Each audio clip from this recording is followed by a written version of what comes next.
Welcome back to my mini vlog. I hope आप लोग सब ठीक होंगे।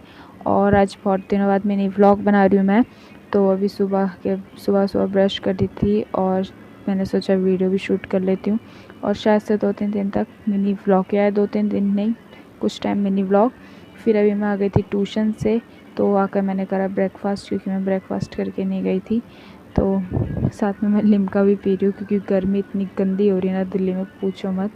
फिर उसके बाद शाम के टाइम पे मैं लगी थी अपने डॉग के साथ खेल करने में, तो जो कि खेलते खेलते थक गया था बेचारा बहुत ज़्यादा। तो फिर उसके बाद हम गए थे छत पे घूमने के लिए। छत में बहुत अच्छी हवा चल रही थी, ठंडी ठंडी, और इतना अच्छा व्यू हो रहा था, पूछो मत।